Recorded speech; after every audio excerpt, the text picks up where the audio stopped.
akkam jirtu jaallatamtoonni fi kabajamtoonni daawwattootaa fi dhaggeeffattoota kakuu tuubii fi akkuma kanas leenjifamtoota koo kan taatan nageenyi banaadhaa isiniin jecha yeroo darbee waa'ee Microsoft Office Word irratti part 2 fi part 1 dhaanii barnoota keenya walii wajjin ilaalaa turre. Part 1 fi part 2 keessatti Microsoft Office akkamittiin akka fayyadamnu walii wajjin ilaallee turre. Microsoft Office isa nama bane kana jechuudha.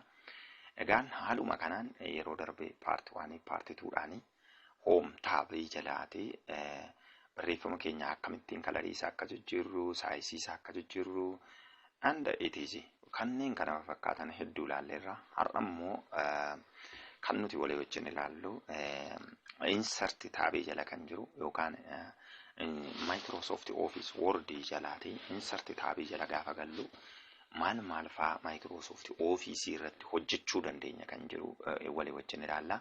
Daawwatumaan na hordofaa. Viidiyoo koo kana like, share, akkuma kanallee YouTube kiyya subscribe gochuu hin dagatina.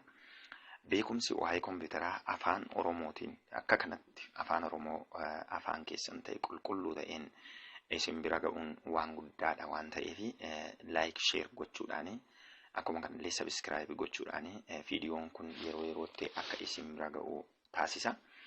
Egaan gara barnoota keenyaatti gaafa dabarru akkuma amma isinitti mul'ataa jiru kana lafa nama jiru insert tab jala jechuudha. Insert tab jala. Egaan home irratti gaafa cuqaamnu wanti argamu kan biraadha. Insert irratti gaafa cuqaamnu wanta biraatu argama. Design irratti gaafa cuqaamnu wanta biraatu argama. Layout yookiin page layout isa jennu irratti gaafa cuqaamnu wanta biraatu argama jechuudha. Taabeewwan kana irratti gaafa cuqaamnu wantoota garaa garaatu argama jechuudha. Microsoft Office Word irratti jechuudha. Kanaaf amma insert irratti cuqaasee yookaan insert irratti click godhee yeroon jiru kana tokkoffaa irratti kan argamu page kan jedhudha. Pages kan jedhudha jechuudha. Iddoo kana pages kan jettudha. Pages kan jettu irratti gaafa click godhu jalqaba irratti maaltu argama? Page cover kan jedhutu argama. Page cover kan jedhutu argama. Page cover kan jedhamu kana irratti click gaafa godhu types of page cover'iitu argama yookaan gosa page cover'iitu argama jechuudha. Gosa page cover'iitu argama jechuudha. Egaa kun yeroo kam nu fayyada yoo jettanii yeroo matsaafa garaa garaa barreessinu yookaan kitaabolee garaa garaa akkuma kanallee researchii garaa garaa barreessuudhaaf cover page akka kanaatti bareechinee barreessuu barbaanna yoo ta'e asirraatii fudhachuu dandeenya jechuudha. Fakkeenyaaf asitti document title yookaan title barreeffama sana yookaan kitaaba sana asitti immoo abstract yookiin afaan Oromoon haxireeraa jennu sana haxireeraa waa'ee kitaaba sana barreessuudhaaf kan itti gargaaramnu page cover yookaan cover barreeffama tokko yookiin kitaaba tokko kan ittiin barreessinudha jechuudha. Kan ittiin barreessinudha jechuudha. Inni ittaanu page irratti gaafa click godhu blank page dha. Blank page dha. Egaan blank page jechuun akkuma afaan Oromootti nu galu page duwwaa yookiin page dabaluudhaaf kan nu gargaarudha gabaabumatti. Amma pagein kun akka asii argitanitti page 1 page 2 of 4 jira. Kana jechuun page 4 qaba jechuudha. Microsoft Office amma banee hanga page 4 itti deemeera jechuudha. Amma page tokkoffaarra jira hanga page 4 itti qaba jechuudha. Fakkeenyaaf ammas page tokkommatu itti dabaleeti page 5 ta'a jechuudha. Amma akkuma isinitti mul'ataa jiru kana page 5 ta'eera jechuudha. Microsoft Office kun asii gadi blank ta'e banamee page 5 ta'eera. Annattaanu page breakidha. Page break jechuun page ma tokko iddoo lamatti kan adda kutu jechuudha. Isin lafa kompiitara argattanitti ani highlight qofa isinitti argisiisaa waan jiruufi lafa kompiitara argattanitti irra deebitanii ilaaluun gaarii ta'a isiniin jechuun barbaada. Itemsiin inni lammaffaan insert jala jiru table kan jirudha. Table. Egaa tabliin barreeffama keessatti yookiin biiroo keessatti isa ta'u manneen barnootaa haa ta'u iddoo kamitti illee haa ta'u Word keessatti tabliin the main point yookaan main point kan ta'edha. Akkaataa nuti table fayyadamnu akkaataa ajaa'iba ta'een yeroo baay'ee nu rakkisaa jechuudha. Yeroo hundumaa immoo teebilii ni fayyadamna jechuun yoo jenne dhugaarraa kan fagaate miti. Kanaaf iyyuu egaan teebil kan jedhudha jechuudha. Aayitemiin lammaffaan addana jalatti argamu teebiliidha.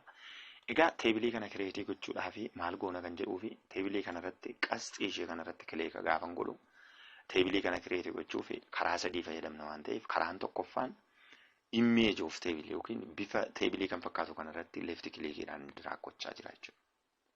Lefti kileekiidhaan akka kanatti diraag gaafan godhu teebiliin akkuma isinitti argamaa yeroo kana uumamaa jira jechuudha. Kileeka gaafan godhu kunoo teebiliin uumameera jechuudha. Kun teebiliidha jechuudha. Kun teebiliidha jechuudha.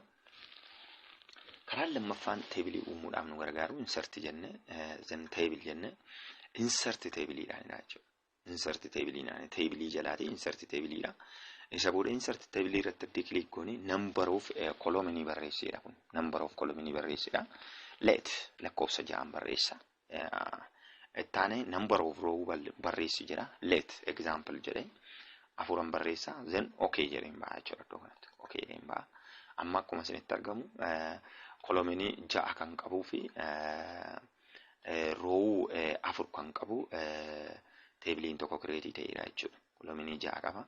Kolomini 3ffaa, kolomini 4ffaa, kolomini 5ffaa, kolomini 6ffaa. Row 1ffaa, row 2ffaa, row 3ffaa, 4ffaadha jechuudha. Kanaaf akka kanaani through this process yookiin karaa adeemsa processii kanaatiin teebilii kireetii gochuu dandeenya jechuudha. Akkaataa nuti teebilii kireetii gochuu dandeenyu karaa kanaanidha jechuudha. Egaan jalqabuma teebilii kireetii gochuu danda'uu qabna. Teebilii gaafa fayyadamnu teebilii irratti maal gochuu qabna akkasitti hin jedhini akkamittiin kireetii godha kan jedhu dursinee baruu waan qabnuuf akkas isiniin jedha.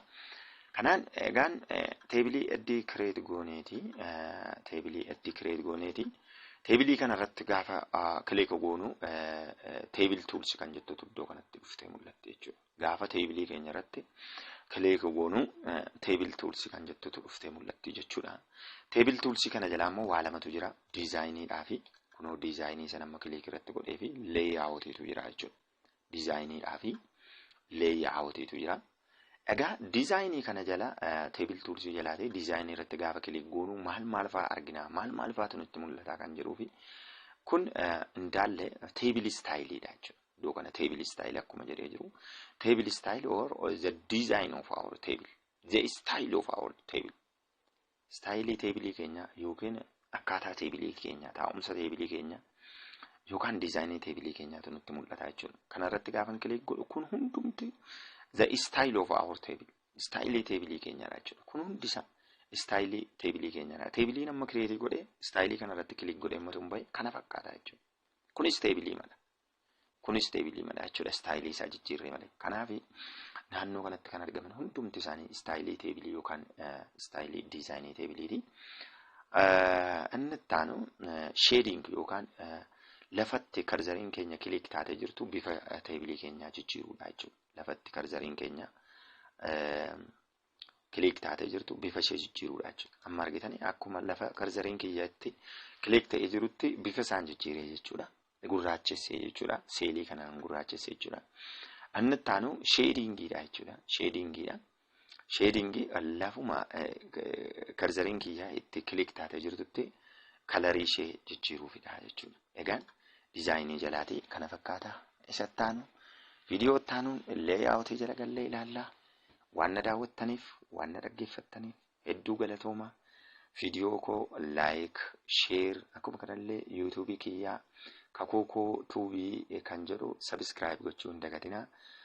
Laayik sheer gaafa isin gootanii ofii isaatiin viidiyoo waa'ee kompiitaraan yeroo itti gadhiisu ofii isaatiin waan isin bira ga'uuf isinis irraa akka barattanii ittiinis nama qaroome nama teekinooloojii duukaa tarkaanfate akka taatanii kabajaan isin gaafadha.